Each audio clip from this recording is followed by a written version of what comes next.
Hey everyone, welcome back to another YouTube video, and in this video I'll be showing you guys how to create a TikTok account on iPhone. First of all, on the sign up page, go ahead and add your phone number, or you could either continue with email, Facebook, Apple, or with Google. So let's continue with your phone number. Now once you type in your phone number, you're going to do all these steps that TikTok asks you to, and then TikTok will send you a code in your SMS. To receive that code, go ahead and open your SMS, wait for it to come to your mobile, or it might also go to your WhatsApp to check over there also.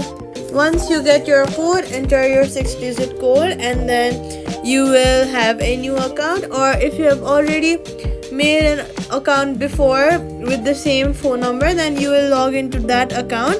But if you do not have one, then you will have to enter a username, enter your birth name, and that's it. And this is how you guys can create a TikTok account. Thank you guys for watching, and I'll see you guys in the next